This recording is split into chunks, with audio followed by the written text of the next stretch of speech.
buenos días, nuevamente nos encontramos por acá en la cafetería Lejita para llevar a cabo nuestra conferencia acerca de la diabetes mellitus.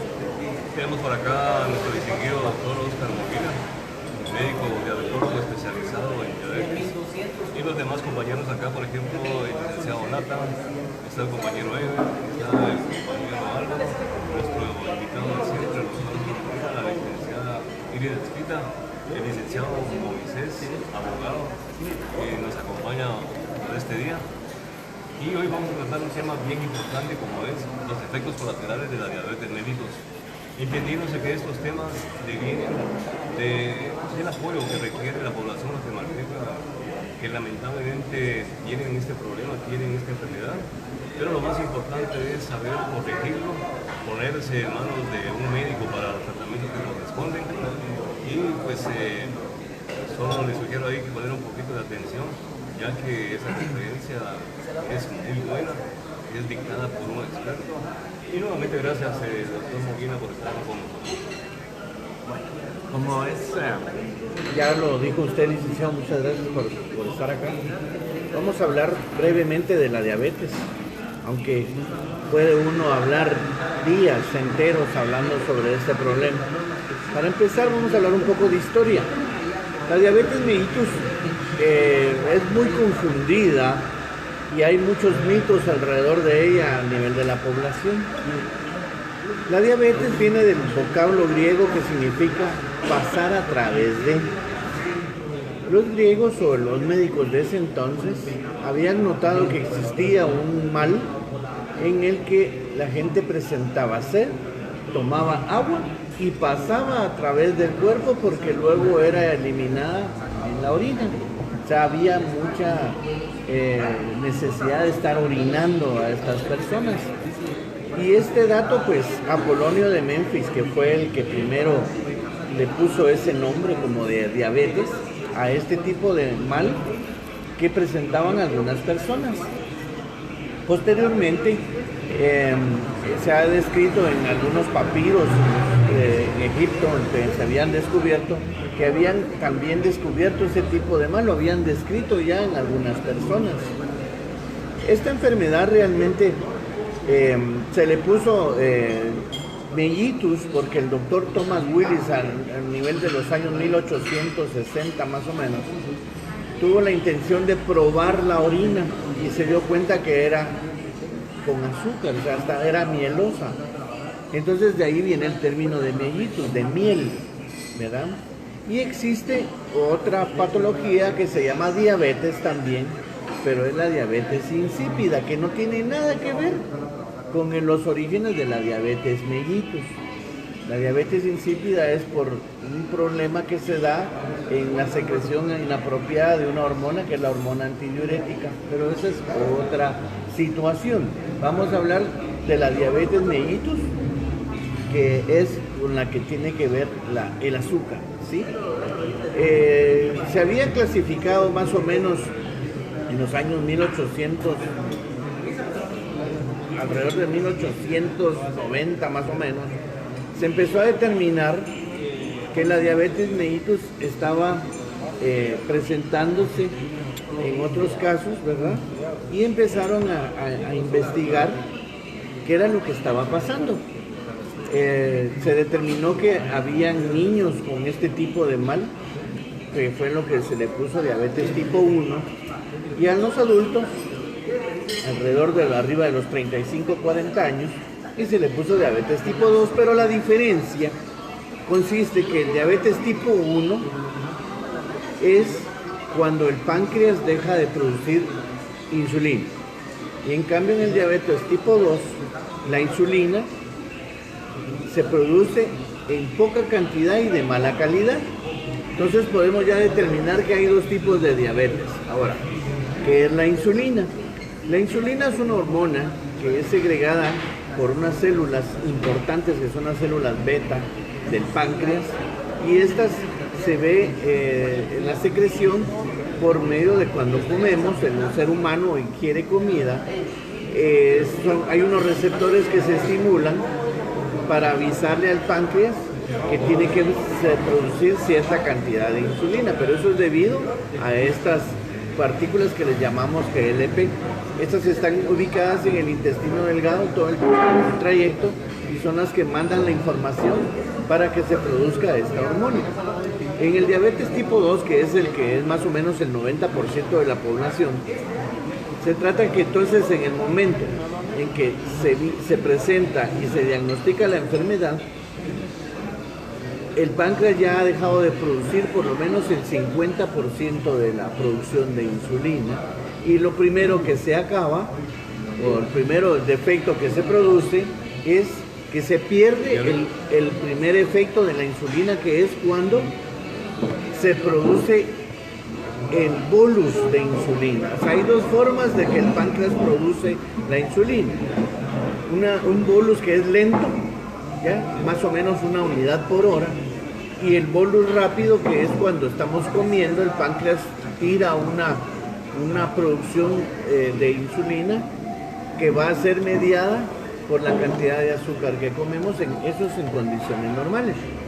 Y en el diabetes tipo 2, esa fase es la que primero se pierde. La fase de bolus, que es la que cuando estamos comiendo se produce para que baje los niveles de azúcar en el momento de comer, ¿verdad? Realmente la gente tiene muchas dudas con respecto a que si existe diabetes, prediabetes, o si esta diabetes es heredada por comer mucha azúcar. O sea, simplemente los factores de riesgo para adquirir la diabetes son varios, y entre ellos está el sobrepeso, una mala alimentación, el tabaquismo, está el alcoholismo también, y sobre todo pues la herencia genética. Familia que ha tenido diabetes es un factor de riesgo que uno pueda llegar a tenerla. Entonces realmente sí existe el término de prediabetes. La prediabetes es aquella situación que dura más o menos entre 7 y 10 años, según los estudios que se han hecho, en que el paciente tiene ciertos trastornos sin necesidad de llegar a los síntomas, ¿verdad? Entonces, cuando una persona se le diagnostica diabetes porque ya presentó los síntomas, muy probablemente ya pasaron de 7 a 10 años en que él estuvo en la fase de prediabetes, y ahí pudo haberse prevenido la diabetes. ¿Cómo? Con cambios en el estilo de vida, dejar de tomar bebidas alcohólicas, dejar de fumar, hacer ejercicio, dejar de tener una vida sedentaria. Aunque no se puede decir que se puede prevenir un 100%, sí se puede decir de que cambiando nuestro estilo de vida puede prevenirse o prolongarse más ese periodo de prediabetes. Cuando hablamos entonces que una persona es diagnosticada de diabetes, es cuando esta persona, este enfermo, empieza a tener mucha sed,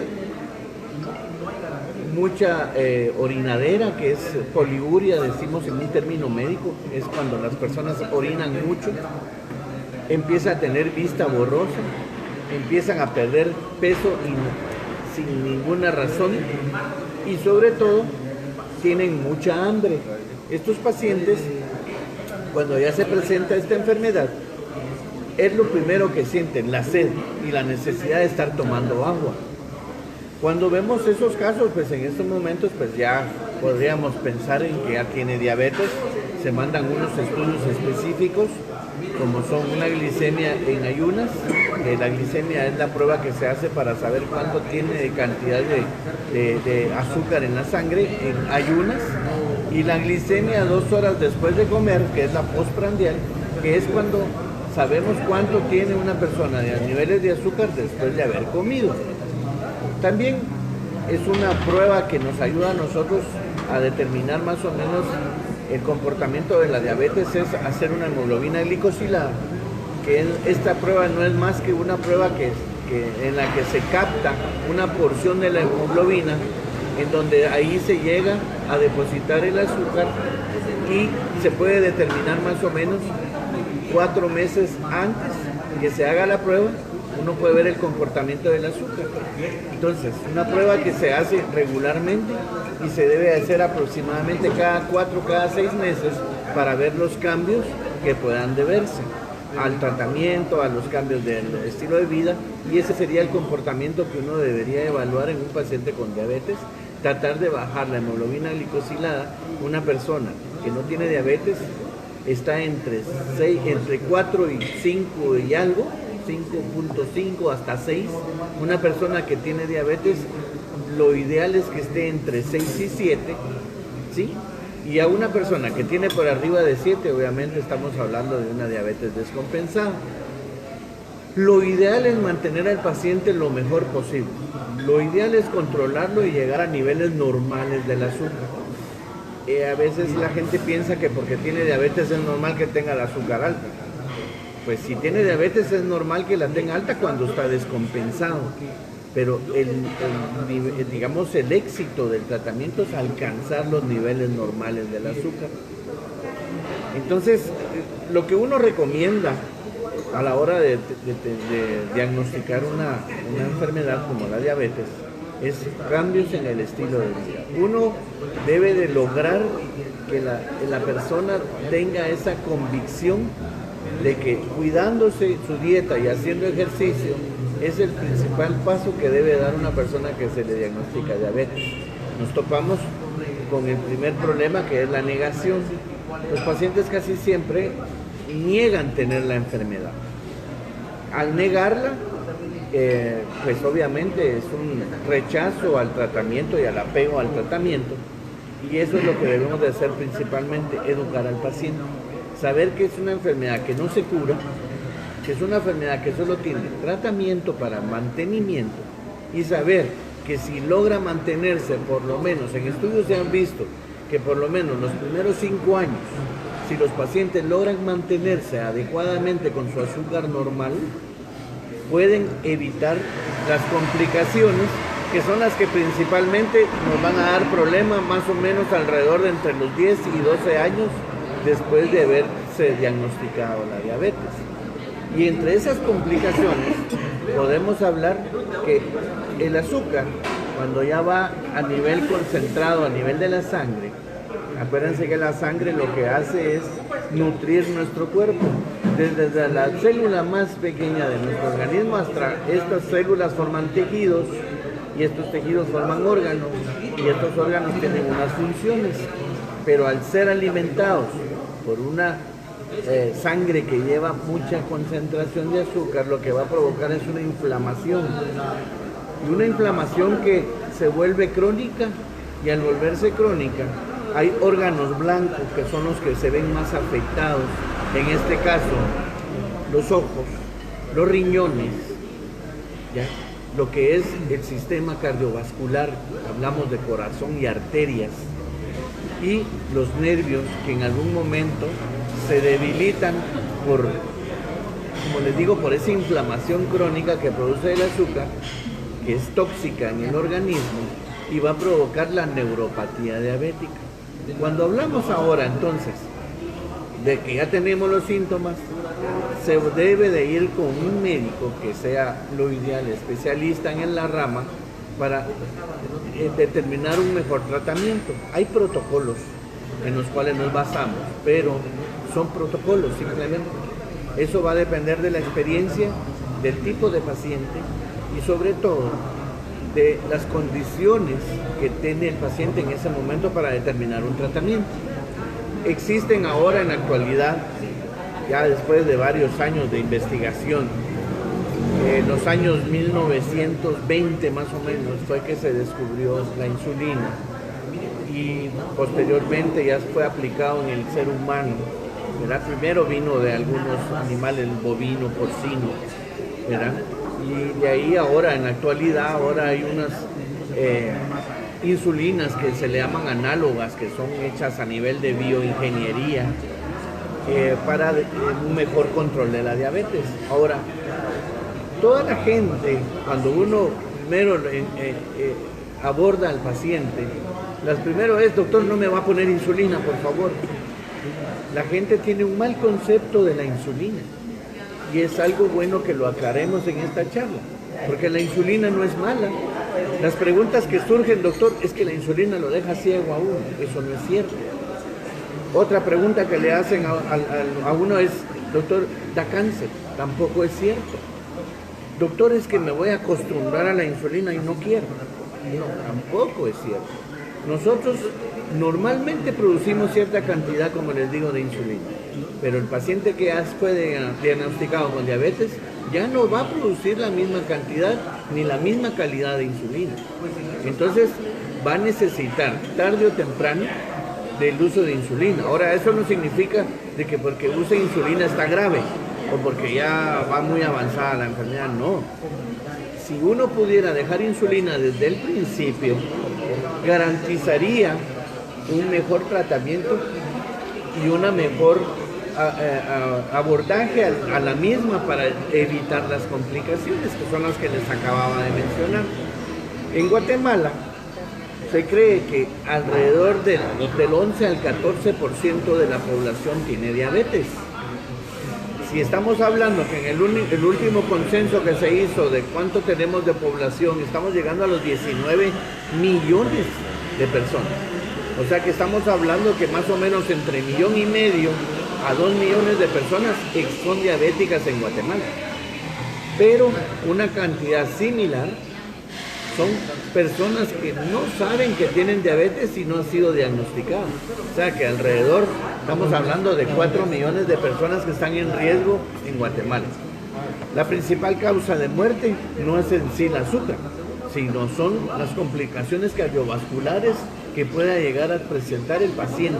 Los pacientes pueden presentar infartos, muchas veces son infartos silenciosos, no presentan dolor, y falla cardíaca, ¿verdad? Eso también aunado a otras enfermedades que pueden estar presentes en la diabetes, como la presión arterial alta, ¿sí?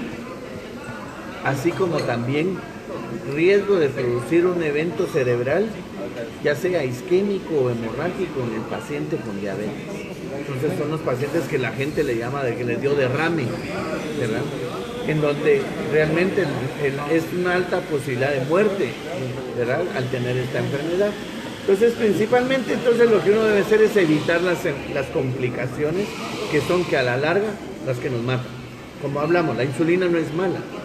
Entre más rápido se le administre la insulina a un paciente, mejor le va a ir en su vida. Ahora, no es lo mismo abordar un paciente joven, un paciente que tenga más o menos 40 años, a un paciente que tenga 70 años. Hay ciertas complicaciones que puedan darse al querer bajar el azúcar, por ejemplo, a un anciano, ¿verdad? Ya no es lo mismo. Ya los pacientes de la tercera edad se deben de manejar muy bien, porque también el riesgo de una hipoglicemia, porque tenemos que hablar de lo contrario, que es cuando se le bajan los niveles de azúcar a una persona, son graves. Y realmente donde van a rebotar todo ese efecto es a nivel del corazón. El que primero sufre una hipoglicemia es el corazón.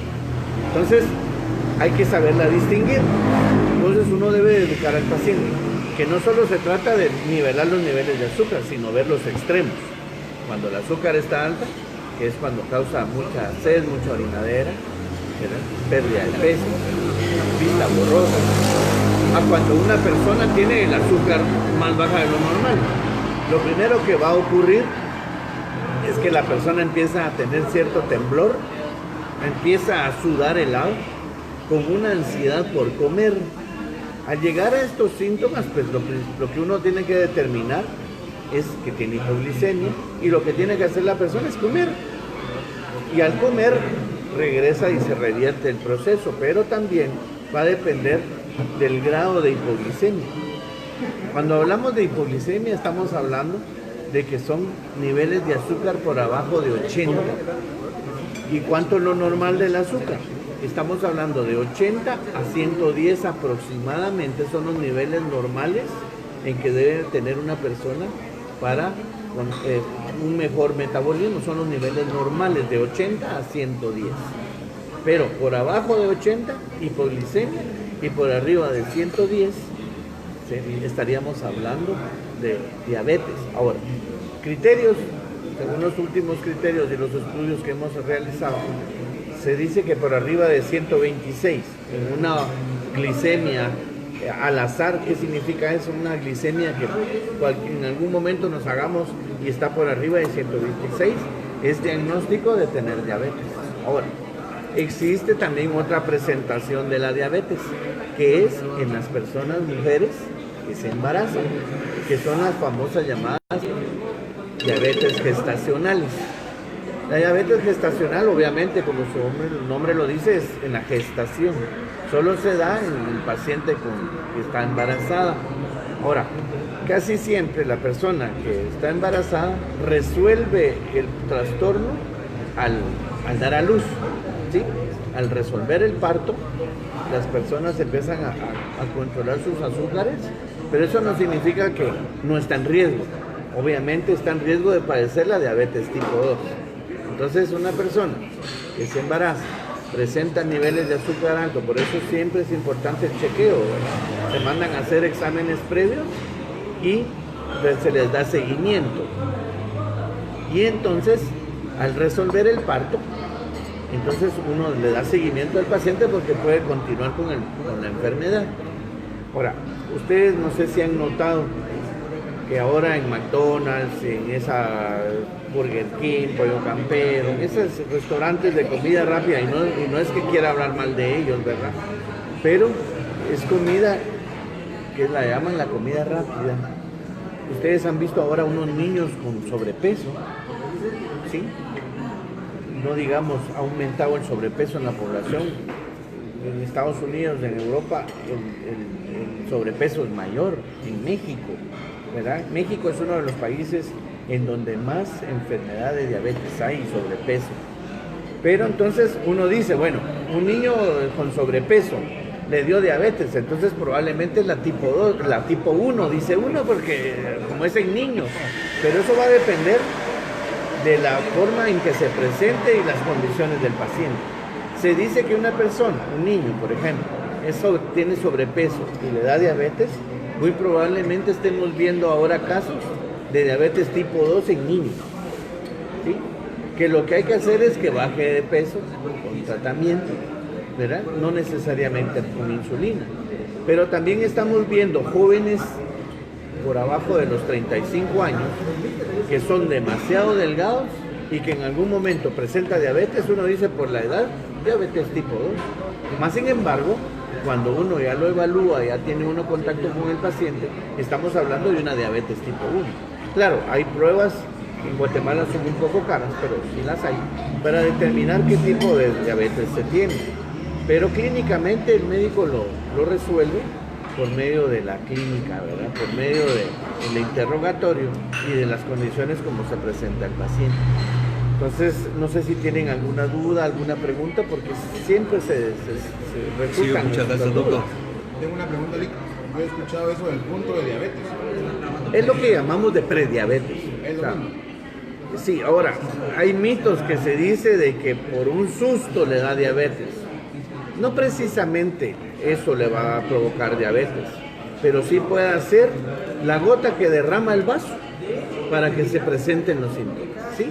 Usted puede tener el azúcar, digamos, alta, pero no manifestarla, y de repente un susto, un accidente, una situación de estrés en el trabajo o en la familia, y de repente empiezan con los síntomas. Pero no quiere decir que eso le provocó la diabetes, sino que eso desencadenó todo el proceso. Lo que ya estaba. Lo que ya lo venía arrastrando el paciente.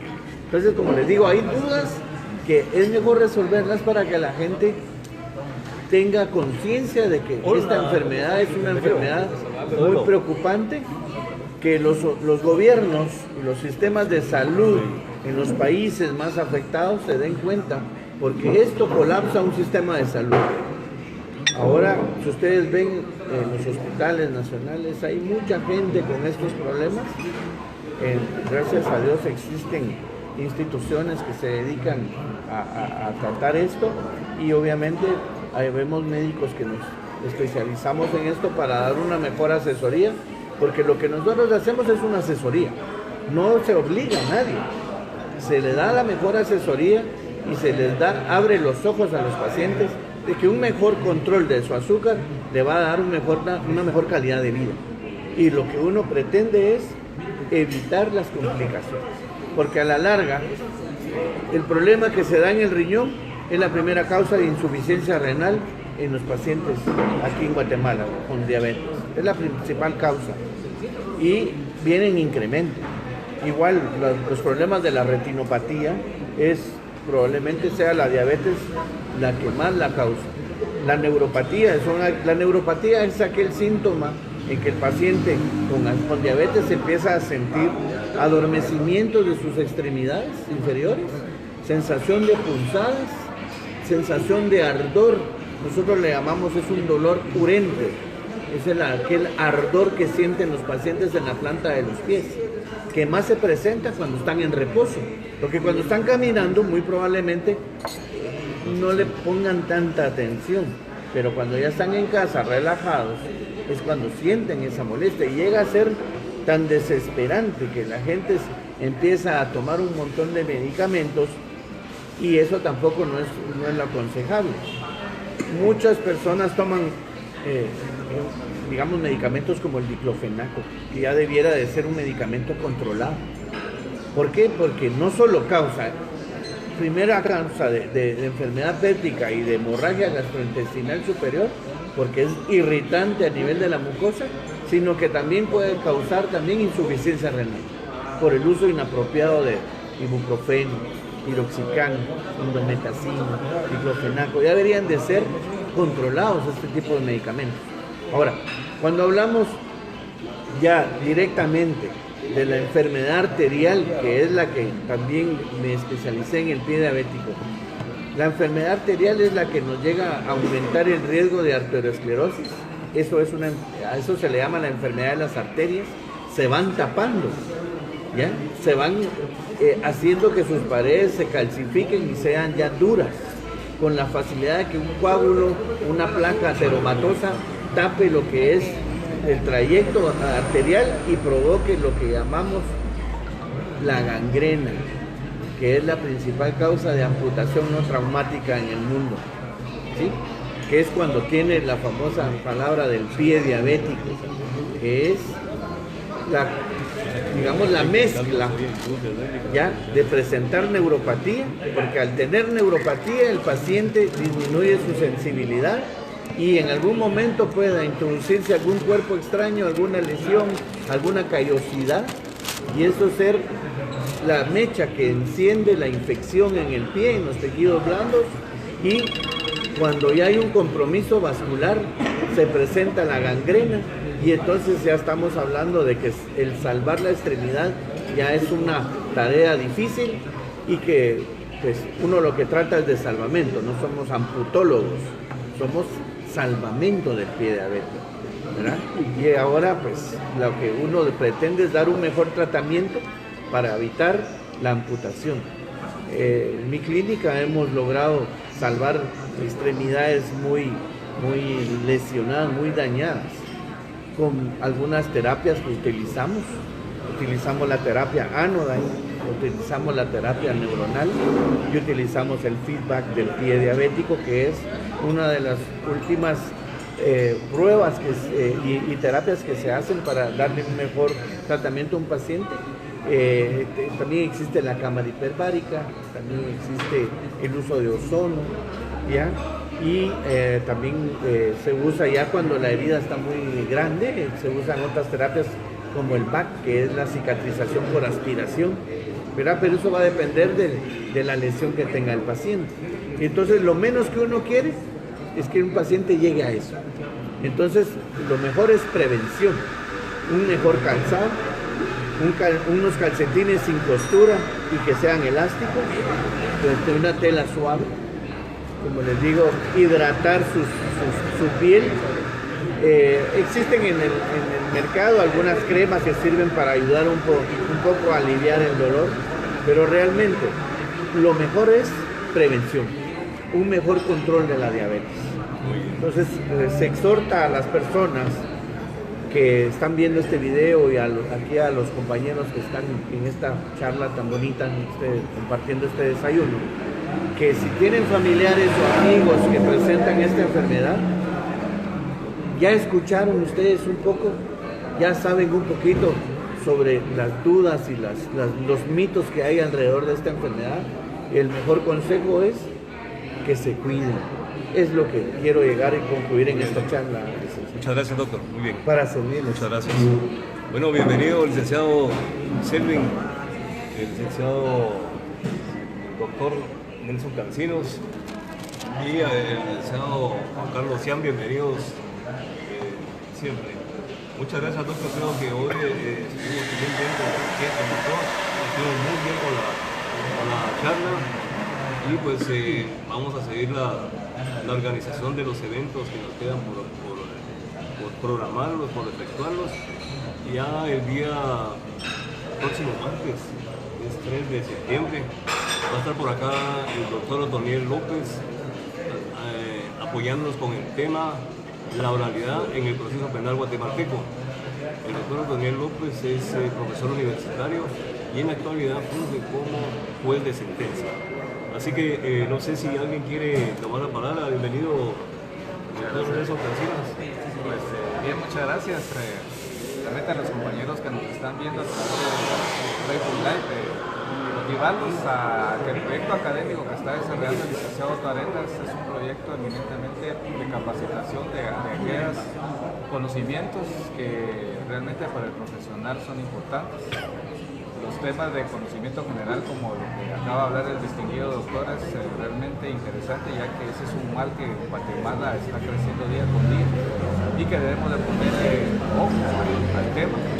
De hecho, las oportunidades que tenemos de recibir estas capacitaciones son pocas y hay mucho que tal vez nuestros familiares o nosotros mismos estamos pasando con estas enfermedades y las desconocemos. Es importante que conozcamos nuestro cuerpo y saber cómo prevenir antes de caer en los temas de curar y que a veces pues, podamos en un momento determinado sufrir algún tipo de lesión mucho más grave por no tener estos conocimientos. Agradezco al licenciado Otto Arenas por tener esa sensibilidad y el conocimiento para todos que podamos conocer y saber que podemos desarrollar otras capacidades y podemos transmitirles a quienes estén necesitados en su momento. Muchas gracias, doctor. Muy bien, muchas gracias. Yo quisiera hacer una pequeña observación aquí enseñándoles un caso. Este es un caso de un paciente que sufrió una amputación de un artejo por gangrena, pero se le necrosó lo que era la piel del dorso del pie. Se llevó a sala y se le hizo un desbridamiento, ¿bien? Pero con esto quiero demostrar que sí se salvan los pies diabéticos. Les voy a mostrar cómo quedó. Se le colocó un VAC y estuvo bajo tratamiento con tratamientos antibióticos y terapia Anodyne y feedback, ¿ya? Y después se lo llevó a sala, más o menos a las 10 semanas, entre las 6 y las 10 semanas se le llevó a sala de operaciones para colocarle un injerto. Y miren los resultados. O sea, sí se demuestra que sí se salvan los pies diabéticos. Este paciente iba a ser amputado en otro lugar y consultó con varios médicos y lo que le recomendaban era la amputación.